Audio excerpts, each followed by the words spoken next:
بسم اللہ الرحمن الرحیم۔ السلام علیکم ورحمۃ اللہ وبرکاتہ۔ الحمدللہ وکفی وسلام علی عبادہ الذین اصطفی، اما بعد۔ حاضرین و ناظرین، یہ درس نمبر 1470 ہے اور آج سورۃ الشعراء کی 6 آیتوں کی تلاوت اور تشریح کی جائے گی۔ آیت نمبر 63 تا 68، 63 to 68۔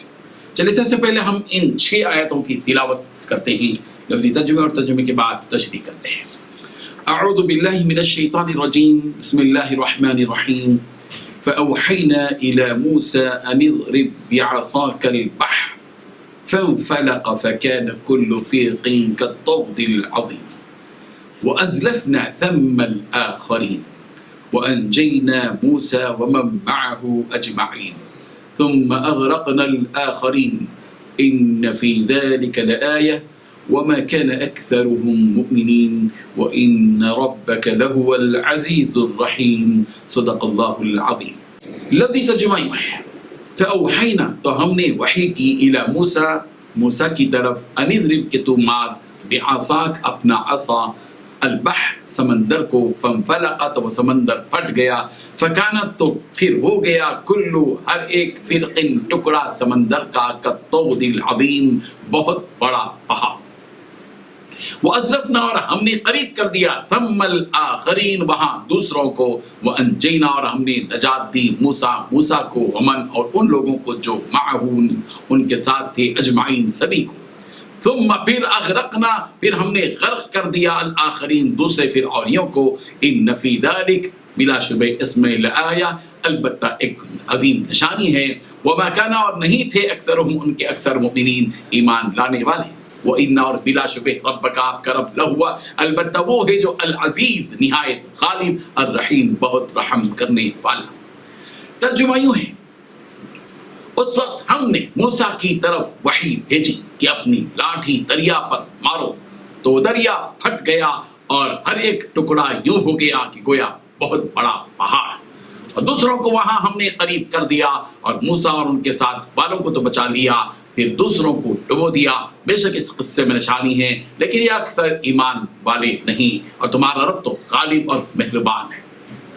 ان 6 آیتوں میں 9 باتیں بتائی گئی ہیں۔ پہلی بات، اس وقت ہم نے موسیٰ کی طرف وحی بھیجی کہ اپنی لاٹھی دریا پر مارو۔ دوسری بات، لاٹھی جب دریا پر ماری تو دریا پھٹ گیا۔ تیسری بات، ہر ایک ٹکڑا یوں ہو گیا کہ گویا بہت بڑا پہاڑ ہے۔ چوتھی بات، دوسروں کو وہاں ہم نے قریب کر دیا۔ پانچویں بات، موسیٰ اور ان کے ساتھ والوں کو بچا لیا۔ چھٹویں بات، پھر دوسروں کو ڈبو دیا۔ ساتویں بات، بے شک اس قصے میں نشانی ہے۔ آٹھویں بات، لیکن یہ اکثر ایمان والے نہیں ہیں۔ نویں بات، تمہارا رب تو غالب اور مہربان ہے۔ بزرگان محترم، حضرت موسیٰ علیہ السلام کی قوم نے جب یہ کہا کہ اے موسیٰ، ہم تو پکڑے گئے، انا لمدرکون، ہم تو پکڑے گئے، یہ ظالم فرعون اور فرعونی ہم کو تہس نہس کر دیں گے، تو حضرت موسیٰ علیہ السلام نے اپنی قوم کو یہ کہہ کر دلاسا دیا، قال کلا، کہا ہرگز نہیں، ان معی ربی سیہدین، میرے ساتھ میرا رب ہے، وہ میری رہبری کرے گا، مجھے راستہ بتلائے گا۔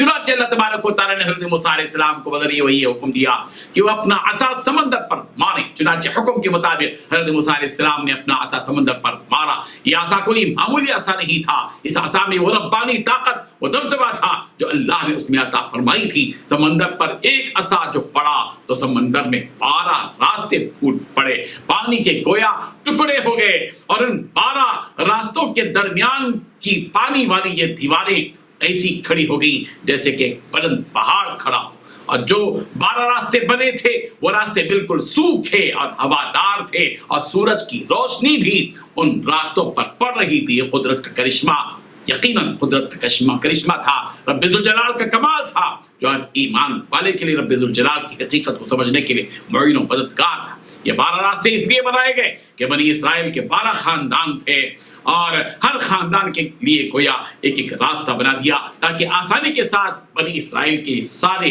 لوگ راستہ پار کر دیں۔ سورہ طٰہٰ کی آیت نمبر 77 میں بھی اس کا تذکرہ یوں کیا گیا، فَاضْرِبْ لَهُمْ طَرِيقًا فِي الْبَحْرِ يَبَسًا لَا تَخَافُ دَرْكًا وَلَا تَخْشَىٰ۔ سورہ بقرہ کی آیت نمبر 50 میں بھی اس واقعے کی منظر کشی کی گئی، وَإِذْ فَرَقْنَا بِكُمُ الْبَحْرَ فأنجيناكم وأغرقنا آل فرعون وأنتم تنظرون. اس وقت کو یاد کرو جب کہ ہم نے سمندر کو جو ہے پھاڑ دیا، آپس ہم نے تم کو اے بنی اسرائیل نجات دی اور آل فرعون کو غرق کر دیا، آپ تم اس وقت منظر کو دیکھ رہے تھے. اسے بھی معلوم ہوا کہ بنی اسرائیل اپنی آنکھوں سے یہ کرشمہ دیکھ رہے تھے کہ ان کے سمندر پار ہوتے ہی سمندر کا پانی مل چکا ہے، اور جو راستے بنی اسرائیل کے لیے بنائے گئے تھے وہ سارے کے سارے راستے ختم ہو چکے ہیں، اور فرعون اس کا لشکر درمیانی سمندر میں ان کی آنکھوں کے سامنے ڈوب رہے ہیں. سورہ یونس کی آیت نمبر 90 میں بھی اس واقعے کا ذکر کیا گیا. وَجَاوَزْنَا بِبَنِي إِسْرَائِيلَ الْبَحْرَ فَأَتْبَعَهُمْ فِرْعَوْنُ وَجُنُودُهُ بَغْيًا وَعُدْوًا.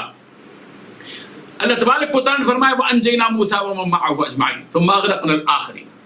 ہم نے موسیٰ اور ان کی قوم بنی اسرائیل کو اور جن لوگوں نے بھی موسیٰ کی اتباع کی ان کو نجات دی، اور ان میں سے کوئی ایک بھی ہلاک نہیں ہوا، اور فرعون اس کے سارے لشکر کو غرق کر دیا اور ان میں سے کوئی بچ نہ سکا. اس قصے کو بیان کرنے کے بعد اللہ تبارک و تعالیٰ یہ حقیقت بیان کر رہے ہیں کہ ان فی ذلک لآیہ، کہ اس قصے میں اور اس میں جتنی بھی عجیب چیزیں ہیں ان میں قدرت کی نشانی ہے، اور نصیحت حاصل کرنے والوں کے لیے عبرت و نصیحت ہے. اور یہ واقعہ رب ذوالجلال کی قدرت و طاقت کا اظہار کرتا ہے، حضرت موسیٰ علیہ السلام کی سچائی کا اعلان کرتا ہے، اور یہ سبق دیتا ہے کہ رب ذوالجلال بالآخر ایمان والوں کو نجات عطا کرتے ہیں اور کافروں کو ہلاک و تباہ کرتے ہیں. وما كان اکثرهم مؤمنین کے ذریعے یہ حقیقت بتلائی گئی کہ مصر میں جو قبطی باقی رہ گئے ان میں سے اکثر ایمان نہیں لائے. اللہ تعالیٰ کی شان تو یہ ہے کہ وہ اپنے بندوں پر غالب بھی ہے اور وہ اپنے بندوں پر رحم بھی کرتا ہے. اللہ تبارک و تعالیٰ اس حقائق کو سمجھنے کی سب کو توفیق عطا فرمائے. آمین. وآخر دعوانا ان الحمد للہ رب العالمین.